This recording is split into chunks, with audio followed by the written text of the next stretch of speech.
बृहस्पति देवता की जय। आज सुनिए बृहस्पतिवार व्रत कथा। कथा प्रारंभ करने से पहले कमेंट बॉक्स में बृहस्पति देवता की जय जरूर लिखिएगा। पौराणिक कथा के अनुसार प्राचीन समय की बात है। भारतवर्ष में एक राजा राज्य करता था। वह बड़ा प्रतापी और दानी था। वह नित्य प्रतिदिन मंदिर में भगवत दर्शन करने जाया करता था। वह ब्राह्मण और गुरु की सेवा किया करता था। उसके द्वार से कोई भी याचक निराश होकर नहीं लौटता था। वह प्रत्येक गुरुवार को व्रत और पूजन किया करता था। हर दिन गरीबों की सहायता करता, परंतु यह सब बातें उसकी रानी को अच्छी नहीं लगती थी। वह ना तो व्रत रखती और ना ही किसी को भी एक भी पैसा दान में देती थी, और राजा को भी ऐसा करने से मना किया करती थी। एक समय की बात है कि राजा शिकार खेलने वन को गए थे। महल में रानी और दासी अकेली थीं। उसी समय गुरु बृहस्पति देव एक साधु का रूप धारण कर राजा के दरवाजे पर भिक्षा मांगने आए। साधु ने रानी से भिक्षा मांगी तो रानी कहने लगी, हे साधु महाराज, मैं तो इस दान पुण्य से तंग आ गई हूँ। इस कार्य के लिए तो मेरे पति देव ही बहुत हैं। अब आप ऐसी कृपा कीजिए कि ये सारा धन नष्ट हो जाए और मैं आराम से रह सकूं। साधु रूपी बृहस्पति देव ने कहा, हे देवी, तुम तो बड़ी विचित्र हो। संतान और धन से कभी कोई दुखी नहीं होता। इसको तो सभी चाहते हैं। पापी भी पुत्र और धन की इच्छा रखता है। अगर तुम्हारे पास धन अधिक है तो भूखे मनुष्यों को भोजन कराओ, प्याऊ लगवाओ, ब्राह्मणों को दान दो, धर्मशालाएं बनवाओ, कुएं, तालाब, बावड़ी, बगीचे आदि का निर्माण करो और निर्धनों की कुंवारी कन्याओं का विवाह कराओ। साथ ही यज्ञ आदि करो। इस प्रकार के कर्मों से आपके कुल का और आपका नाम परलोक में सार्थक होगा, स्वर्ग की प्राप्ति होगी। परंतु रानी साधु की इन बातों से खुश नहीं हुई। कहने लगी, हे साधु महाराज, मुझे ऐसे धन की आवश्यकता नहीं जिसको मैं अन्य लोगों में दान देती फिरूं और जिसको रखने और संभालने में ही मेरा सारा समय नष्ट हो जाए। तब साधु महाराज ने कहा, हे देवी, यदि तुम्हारी ऐसी इच्छा है, जैसा मैं तुमसे कहता हूँ वैसा ही करना। बृहस्पतिवार के दिन घर को गोबर से लीपना, अपने केशों को पीली मिट्टी से धोना, केशों को धोते समय स्नान करना और राजा से कहना हजामत आदि करवाए। भोजन में मांस मदिरा खाना, कपड़ा धोबी के यहाँ धुलने डालना। इस प्रकार 7 बृहस्पतिवार करने से तुम्हारा सारा धन नष्ट हो जाएगा। ऐसा कहकर साधु महाराज रूपी बृहस्पति देव अंतर ध्यान हो गए। रानी ने साधु के कहे अनुसार 7 बृहस्पतिवार तक वैसा ही करने का विचार किया। साधु के बताए अनुसार कार्य करते हुए केवल 3 बृहस्पतिवार ही बीते थे कि उसकी समस्त धन संपत्ति नष्ट हो गई। भोजन के लिए भी वह दोनों समय तरसने लगे तथा सांसारिक भोगों से दुखी रहने लगे। तब एक दिन राजा रानी से कहने लगा कि हे रानी, तुम यहीं पर रहो, मैं दूसरे देश को जाता हूँ, क्योंकि यहाँ पर मुझे सभी मनुष्य जानते हैं, इसलिए मैं यहाँ पर कोई छोटा कार्य नहीं कर सकता। अब मैं परदेश जा रहा हूँ, वहाँ पर कोई काम धंधा करूंगा, शायद हमारे भाग्य बदल जाए। ऐसा कहकर राजा परदेश चला गया। वहाँ जंगल से लकड़ी काट कर लाता और शहर में बेचता। इस तरह जीवन व्यतीत करने लगा। इधर राजा के बिना रानी और दासियां दुखी रहने लगी। कभी भोजन मिलता और कभी जल पीकर ही रह जाती। एक समय रानी और दासियों को 7 दिन तक बिना भोजन के रहना पड़ा। तब रानी ने अपनी दासी से कहा, हे दासी, यहाँ पास के ही नगर में मेरी बहन रहती है। वह बड़ी धनवान है। तू उसके पास जा और वहां से 5 सेर बेझर मांग कर ले आ, जिससे कुछ समय के लिए गुजर हो जाएगी। दासी रानी की बहन के पास गई। रानी की बहन उस समय पूजा कर रही थी और उस दिन बृहस्पतिवार का दिन था। तब दासी ने रानी की बहन से कहा, हे रानी, मुझे आपकी बहन ने भेजा है, मुझे 5 सेर बेझर दे दो। दासी ने यह बात बहुत बार कही, परंतु रानी की बहन ने कोई उत्तर नहीं दिया, क्योंकि वह उस समय बृहस्पतिवार की कथा सुन रही थी। जब दासी को रानी की बहन से कोई उत्तर नहीं मिला तो वह बहुत दुखी हुई। उसे क्रोध भी आया। तब वह लौटकर रानी से बोली, हे रानी, आपकी बहन तो बहुत ही घमंडी है। वह तो छोटे लोगों से बात भी नहीं करती। मैंने उससे कहा, लेकिन उसने कोई उत्तर नहीं दिया। मैं वापस चली आई। तब रानी बोली, हे दासी, इसमें उसका कोई दोष नहीं। जब बुरे दिन आते हैं तब कोई सहारा नहीं देता। अच्छे बुरे का पता विपत्ति में ही लगता है। अब जो ईश्वर की इच्छा होगी वही होगा, और यह सब तो हमारे भाग्य का ही तो दोष है। उधर रानी की बहन ने सोचा कि मेरी बहन की दासी आई थी, परंतु मैं उससे नहीं बोली, इससे वह बहुत दुखी हुई होगी। अतः कथा सुन और विष्णु भगवान का पूजन समाप्त कर वह अपनी बहन के घर आई और कहने लगी हे बहन, मैं बृहस्पतिवार का व्रत कर रही थी। तुम्हारी दासी हमारे घर गई थी, परंतु जब तक कथा होती है तब तक ना तो उठते हैं और ना ही बोलते हैं, इसलिए मैं नहीं बोली। कहो तुम्हारी दासी क्यों गई थी? तब रानी बोली, बहन, हमारे घर अनाज नहीं था। वैसे तुमसे कोई बात छिपी नहीं है, इस कारण से मैंने दासी को तुम्हारे पास 5 सेर बेझर लेने के लिए भेजा था। रानी की बहन बोली, बहन देखो, बृहस्पति देव सभी की मनोकामना पूर्ण करते हैं। देखो, शायद तुम्हारे घर में अनाज रखा हो। यह सुनकर दासी घर के अंदर गई। उसे वहां एक घड़ा बेझर का भरा हुआ मिला। उससे बड़ी हैरानी हुई, क्योंकि उसने एक एक बर्तन देख लिया था। तब उसने बाहर आकर रानी को बताया। दासी अपनी रानी से कहने लगी, हे रानी, देखो, वैसे हमको जब अन्न नहीं मिलता तब तो हम रोज ही व्रत करते हैं। अगर इनसे व्रत की विधि और कथा पूछ ली जाए तो हम भी उसे किया करेंगे। दासी के कहने पर रानी ने अपनी बहन से बृहस्पतिवार के व्रत के बारे में पूछा। बहन ने बताया, हे रानी बहन, बृहस्पतिवार को सूर्य उदय से पहले उठकर स्नान आदि करके बृहस्पतिवार का व्रत रखना चाहिए, लेकिन उस दिन सिर नहीं धोना चाहिए। बृहस्पतिवार के व्रत में चने की दाल और मुनक्का से विष्णु भगवान का केले के वृक्ष की जड़ में पूजन करें और दीपक जलाएं। उस दिन एक ही समय भोजन करें। भोजन पीले खाद्य पदार्थों का करना चाहिए तथा कथा सुने। इस प्रकार करने से गुरु भगवान प्रसन्न होते हैं, अन्न पुत्र धन देते हैं और मनोकामनाएं भी पूर्ण करते हैं। व्रत और पूजन की विधि बताकर रानी की बहन अपने घर लौट गई। रानी और दासी दोनों ने निश्चय किया कि बृहस्पति देव भगवान का पूजन अब जरूर करेंगे। 7 दिन बाद जब बृहस्पतिवार का दिन आया तो उन्होंने व्रत रखा। घुड़साल में जाकर चना और गुड़ बीन कर लाई और उसकी दाल से केले की जड़ तथा विष्णु भगवान का पूजन किया। अब भोजन पीला कहाँ से आए?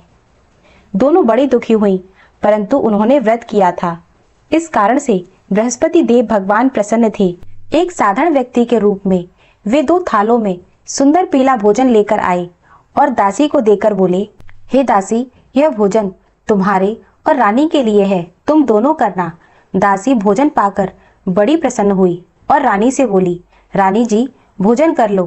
रानी को भोजन के आने के बारे में कुछ पता नहीं था, इसलिए वह दासी से बोली, जा तू ही भोजन कर ले, क्योंकि तू व्यर्थ में ही हमारी हंसी उड़ाती है। दासी बोली, रानी जी, एक व्यक्ति हमारे लिए भोजन देकर गया है। तो रानी कहने लगी, वह भोजन तेरे लिए ही देकर गया होगा, तू ही भोजन कर। दासी ने कहा, रानी, वह व्यक्ति हम दोनों के लिए 2 थालों में भोजन देकर गया है, इसलिए मैं और आप दोनों ही साथ साथ भोजन करेंगे। तब दोनों ने गुरु बृहस्पति देव को नमस्कार कर भोजन प्रारंभ किया। उसके बाद से वह प्रत्येक बृहस्पतिवार को गुरु भगवान का व्रत और पूजन करने लगी।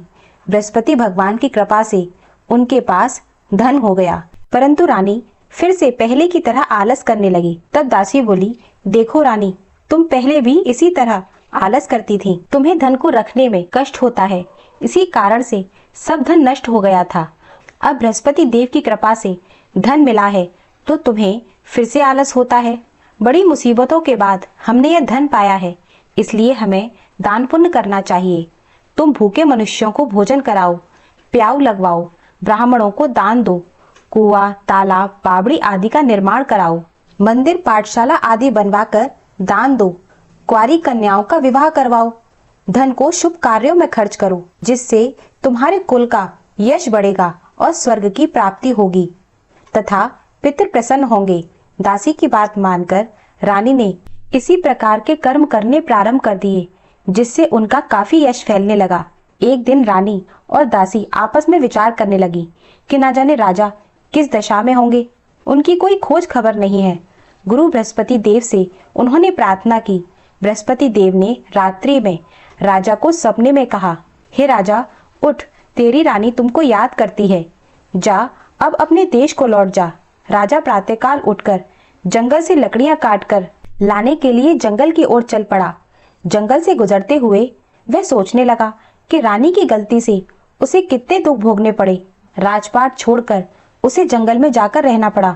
जंगल से लकड़ियां काटकर उन्हें बेचकर गुजारा करना पड़ा। जब राजा सोच में डूबा हुआ था, तब उसी समय बृहस्पति देव एक साधु का रूप धारण कर राजा के पास आकर बोले, हे लकड़हारे, तू इस सुनसान जंगल में किस चिंता में बैठा है?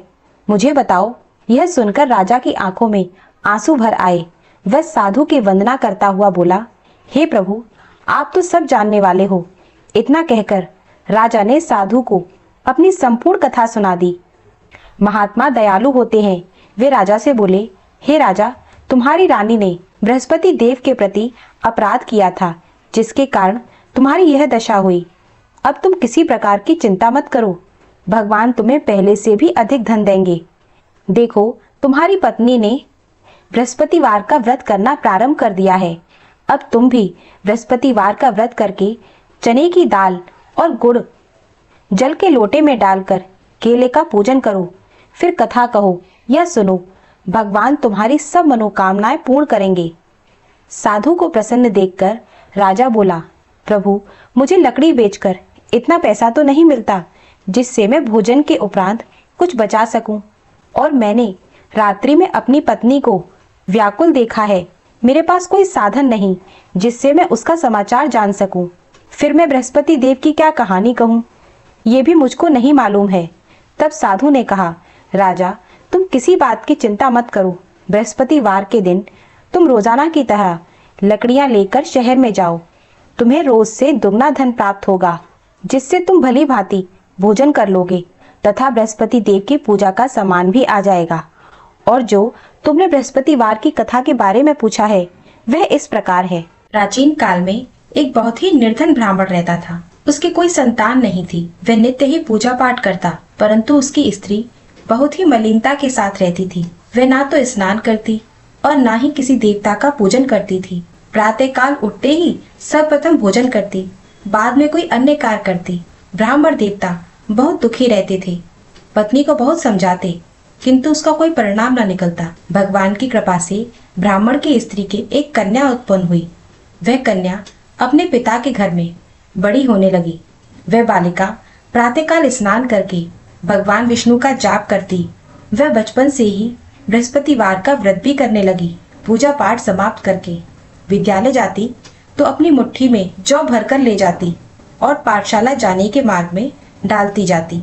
वही जौ स्वर्ण के हो जाते थे और लौटते समय उनको बीन कर घर ले आती। एक दिन वह बालिका सूप में उन सोने के जौ को फटक कर साफ कर रही थी कि तभी उसकी माँ ने उसे देखा और कहने लगी, बेटी, सोने के जौ को साफ करने के लिए सोने का सूप भी तो होना चाहिए। दूसरे दिन गुरुवार था। उस कन्या ने व्रत रखा और बृहस्पति देव से प्रार्थना करके कहा, हे प्रभु, यदि मैंने सच्चे मन से आपकी पूजा की है तो मुझे सोने का सूप दे दो। बृहस्पति देव ने उसकी प्रार्थना स्वीकार कर ली। रोजाना की तरह वह कन्या जौ फैलाती हुई पाठशाला गई। पाठशाला से लौटकर जब वह जौ बीन रही थी तो बृहस्पति देव की कृपा से उसे मार्ग में सोने का सूप मिला। उसे वह अपने घर ले आई और उस सोने के सूप से वह जौ साफ करने लगी, परंतु उसकी माँ का वही ढंग रहा। एक दिन की बात है कि वह कन्या सोने के सूप में जौ साफ कर रही थी कि उसी समय उस नगर का राजकुमार वहां से होकर निकला। उस कन्या के रूप और सोने के सूप में जौ को साफ करते हुए देखकर वह उस कन्या पर मोहित हो गया। राजमहल आकर वह भोजन तथा जल त्याग कर उदास होकर लेट गया। राजा को जब राजकुमार के द्वारा अन्न जल त्यागने का समाचार ज्ञात हुआ तो उसने अपने मंत्रियों के साथ अपने पुत्र के पास जाकर कहा, हे बेटा, तुम्हें किस बात का कष्ट है? किसी ने अपमान किया अथवा और कोई कारण है तो मुझे बताओ, मैं वही कार्य करूंगा जिससे तुम्हें प्रसन्नता हो। तब राजकुमार ने अपने पिता की बातें सुनी तो वह कहने लगा, पिताजी, मुझे आपकी कृपा से किसी बात का दुख नहीं है। किसी ने मेरा अपमान नहीं किया, परंतु मैं उस लड़की के साथ विवाह करना चाहता हूँ जो सोने के सूप में जौ साफ कर रही थी। यह बात सुनकर राजा आश्चर्य में पड़ गया और बोला, बेटा, इस तरह की कन्या का पता तो तुम ही लगाओ। मैं उसके साथ तुम्हारा विवाह अवश्य करवा दूंगा। तब राजकुमार ने राजा को उस लड़की के घर का पता बताया। तब मंत्री उस लड़की के घर गया और राजा का आदेश ब्राह्मण को सुनाया। कुछ ही दिन के बाद ब्राह्मण की कन्या का विवाह राजकुमार के साथ संपन्न हो गया। कन्या के घर से जाते ही उस ब्राह्मण देवता के घर में पहले की ही तरह गरीबी का निवास हो गया। अब तो भोजन के लिए भी अन्न बड़ी मुश्किल से मिलता था। एक दिन दुखी होकर वह ब्राह्मण अपनी पुत्री से मिलने गया। बेटी ने पिता की दुखी अवस्था को देखा और अपनी माँ का हाल पूछा। तब ब्राह्मण देवता ने सभी हाल अपनी कन्या को बता दिया। कन्या ने बहुत सा धन देकर अपने पिता को विदा कर दिया। इस तरह ब्राह्मण का कुछ समय सुखपूर्वक व्यतीत हुआ, लेकिन कुछ ही दिन के बाद फिर वही हाल हो गया। ब्राह्मण फिर अपनी कन्या के यहाँ गया और सभी हाल कहा तो पुत्री कहने लगी, हे पिताजी, आप माताजी को यहाँ लेवा लाओ, मैं उन्हें विधि बता दूंगी जिससे गरीबी दूर हो जाएगी। ब्राह्मण देवता अपनी पत्नी को साथ लेकर अपनी पुत्री के पास राजमहल पहुंचे तो पुत्री अपनी माँ को समझाने लगी कि हे माँ, तुम प्रातःकाल उठकर प्रथम स्नान आदि करके विष्णु भगवान का पूजन करो तो सब दरिद्रता दूर हो जाएगी। परंतु उसकी माँ ने उसकी एक बात भी नहीं मानी। वह प्रातःकाल उठकर अपनी पुत्री का बचा हुआ जूठन खा लेती। एक दिन उसकी पुत्री को बहुत गुस्सा आया। उसने एक रात एक कोठरी से सारा सामान बाहर निकाल दिया और अपनी माँ को उसमें बंद कर दिया। प्रातःकाल होने पर उसने अपनी माँ को उस कोठरी से बाहर निकाला तथा स्नान आदि कराकर पूजा पाठ करवाया तो उसकी माँ की बुद्धि ठीक हो गई। इसके बाद वह नियम से पूजा पाठ करती और प्रत्येक बृहस्पतिवार का व्रत भी रखने लगी। इस व्रत के प्रभाव से उसकी माँ भी बहुत धनवान हो गई और बृहस्पति देवता के प्रभाव से अंत में स्वर्ग को गई। वह ब्राह्मण भी सुखपूर्वक इस लोक का सुख भोग कर स्वर्ग को प्राप्त हुआ। इस प्रकार कहानी कहकर साधु देवता वहां से आलोप हो गए। धीरे धीरे समय व्यतीत होने पर फिर बृहस्पतिवार का दिन आया। राजा जंगल से लकड़ी काटकर किसी शहर में बेचने गया। उसे उस दिन और दिनों से अधिक धन मिला। तब राजा ने चना गुड़ आदि लाकर बृहस्पतिवार का व्रत किया। उस दिन से उसके सभी क्लेश दूर हुए। परंतु जब अगला गुरुवार का दिन आया तो वह राजा बृहस्पतिवार का व्रत करना भूल गया। इस कारण बृहस्पति भगवान नाराज हो गए। उस दिन उस नगर के राजा ने विशाल यज्ञ का आयोजन किया तथा अपने समस्त राज्य में घोषणा करवा दी कि कोई भी मनुष्य भोजन ना बनावे तथा आग भी ना जलावे। समस्त जनता मेरे यहाँ भोजन करने आए और इस आज्ञा को जो नहीं मानेगा उसको फांसी की सजा दी जाएगी। राजा की आज्ञा सुनकर राज्य के सभी लोग राजा के भोज में सम्मिलित हुए, लेकिन लकड़हारा कुछ देर से पहुंचा, इसलिए राजा उसको अपने साथ महल में ले गए। जब राजा लकड़हारे को भोजन करा रहे थे तो रानी की दृष्टि उस खूंटी पर पड़ी जिस पर उसका हार लटका हुआ था। उसे हार उस खूंटी पर लटका हुआ दिखाई नहीं दिया। रानी को निश्चय हो गया कि मेरा हार इसी लकड़हारे ने चुरा लिया है और उसी समय सैनिक को बुलवाकर उसे जेल में डलवा दिया। जब लकड़हारा जेल खाने में गया तो बहुत दुखी होकर विचार करने लगा कि न जाने कौन से पूर्व जन्म के कर्म से मुझे यह दुख प्राप्त हुआ है, और उस साधु को याद करने लगा जो जंगल में मिला था। तत्काल बृहस्पति देव साधु के वेश में प्रकट होकर उसकी दशा देखकर कहने लगे, अरे मूर्ख, तूने बृहस्पति देवता की कथा नहीं की, इसी कारण तुझे यह दुख प्राप्त हुआ है। अब तू चिंता मत कर। बृहस्पतिवार के दिन जेल के द्वार पर तुझे 4 पैसे पड़े मिलेंगे, उनसे तू बृहस्पति देव की पूजा करना तो तेरे सभी कष्ट दूर हो जाएंगे। अगले बृहस्पतिवार जेल के द्वार पर राजा को 4 पैसे पड़े मिले। राजा ने पूजा का सामान मंगवाकर कथा कही और प्रसाद बांटा। उसी रात्रि को बृहस्पति देव ने उस नगर के राजा को स्वप्न में कहा, हे राजा, तूने जिस आदमी को जेल खाने में बंद कर रखा है वह निर्दोष है, वह राजा है, उसे छोड़ देना। रानी का हार उसी खूंटी पर लटका हुआ है। अगर तू ऐसा नहीं करेगा तो मैं तेरे राज्य को नष्ट कर दूंगा। राजा प्रातःकाल उठा और खूंटी पर हार लटका हुआ देखकर लकड़हारे को बुलवाकर क्षमा मांगी तथा राजा के योग्य सुंदर वस्त्र आभूषण देकर उसे विदा कर दिया। गुरु बृहस्पति की आज्ञा अनुसार राजा अपने नगर को चल दिया। राजा जब नगर के निकट पहुंचा तो उसे बड़ा आश्चर्य हुआ। नगर में पहले से अधिक बाग, तालाब, कुएं और बहुत सी धर्मशाला, मंदिर आदि बने हुए थे। राजा ने पूछा, यह सब किसके बाग और धर्मशाला है? तब नगर के सब लोग कहने लगे, यह सब रानी और दासी के द्वारा बनवाए गए हैं। राजा को बड़ा आश्चर्य हुआ और गुस्सा भी आया। रानी ने जब यह खबर सुनी कि राजा आ रहे हैं तो उसने अपनी दासी से कहा कि हे दासी, देख राजा हमको कितनी बुरी हालत में छोड़कर गए थे। वह हमारी ऐसी हालत देखकर कहीं लौट न जाएं, इसलिए तू दरवाजे पर खड़ी हो जा। रानी की आज्ञा के अनुसार दासी दरवाजे पर खड़ी हो गई और जब राजा आए तो उन्हें अपने साथ महल में लेवा लाई। तब राजा ने क्रोध करके अपनी तलवार निकाली और पूछने लगा, बताओ यह सब धन तुम्हें कैसे प्राप्त हुआ? तब रानी ने बताया कि हे राजा, हमें यह सब धन बृहस्पति देव के व्रत के प्रभाव से प्राप्त हुआ है। राजा ने तब निश्चय किया कि 7 रोज बाद तो सभी बृहस्पति देव का पूजन करते हैं, परंतु मैं रोजाना दिन में 3 बार कथा कहा करूंगा और रोज व्रत किया करूंगा। अब तो हर समय राजा के दुपट्टे में चने की दाल बंधी रहती और दिन में 3 बार कहानी कहता। एक रोज राजा ने विचार किया कि चलो अपनी बहन के यहाँ हुआऊं। इस तरह निश्चय कर राजा घोड़े पर सवार होकर अपनी बहन के यहाँ को चल दिया। मार्ग में उसने देखा कि कुछ आदमी एक मुर्दे को लिए जा रहे हैं। उन्हें रोककर वह कहने लगा, अरे भैया, मेरी बृहस्पतिवार की कथा सुन लो। तो वे कहने लगे, लो, हमारा तो आदमी मर गया और इसको अपनी कथा की पड़ी है। परंतु कुछ आदमी बोले, अच्छा कहो, हम तुम्हारी कथा भी सुनेंगे। तब राजा ने दाल निकाली और कथा कहनी शुरू कर दी। जब कथा आधी हुई तो मुर्दा हिलने लगा और जब कथा समाप्त हुई तो राम राम कहकर मनुष्य उठ खड़ा हुआ। अब राजा आगे बढ़ा तो उसे चलते चलते शाम हो गई।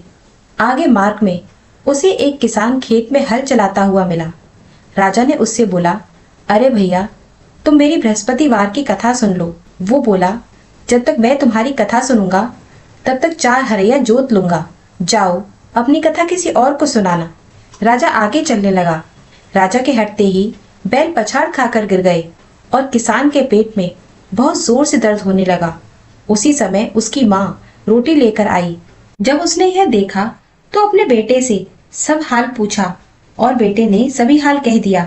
तब बुढ़िया दौड़ी दौड़ी उस घुड़सवार के पास गई और उससे कहने लगी, बेटा, मैं तेरी कथा सुनूंगी, तू अपनी कथा मेरे खेत पर चलकर ही कहना।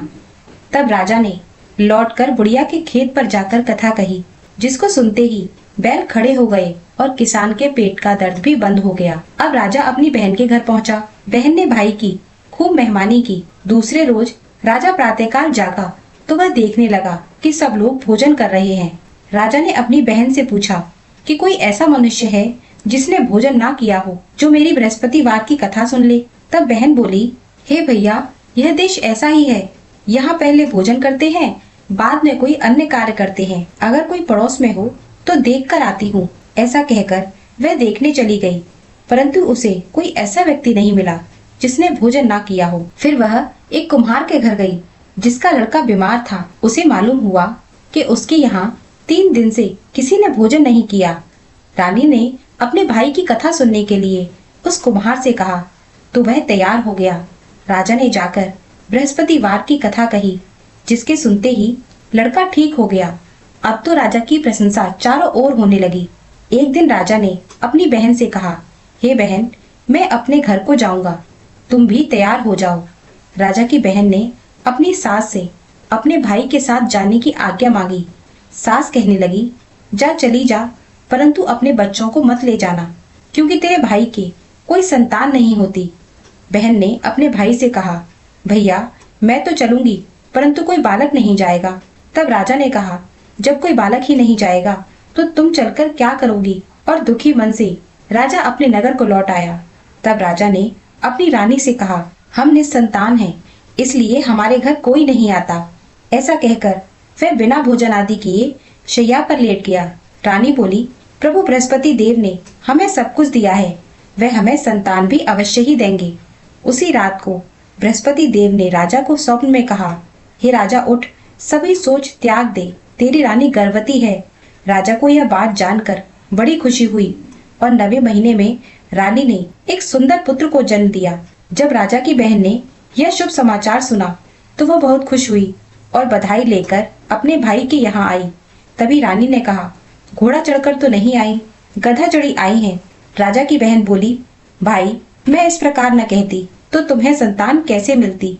बृहस्पति देव ऐसे ही हैं, जैसी जिसके मन में कामनाएं होती हैं सभी को पूर्ण करते हैं। जो सद्भावना पूर्वक बृहस्पतिवार का व्रत करता है और कथा करता है अथवा दूसरों को सुनाता है, बृहस्पति देव उनकी सभी मनोकामनाएं पूर्ण करते हैं। बृहस्पति देव उनकी सदैव रक्षा करते हैं।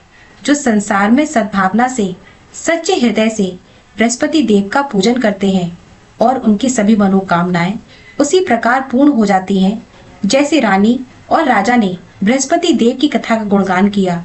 उनकी सभी इच्छाएं बृहस्पति देव जी ने पूर्ण की। इसलिए सबको कथा सुनने के बाद प्रसाद लेकर जाना चाहिए। हृदय से मनन करते हुए जयकारा बोलना चाहिए। प्रेम से बोलिए विष्णु भगवान की जय, बृहस्पति देव की जय।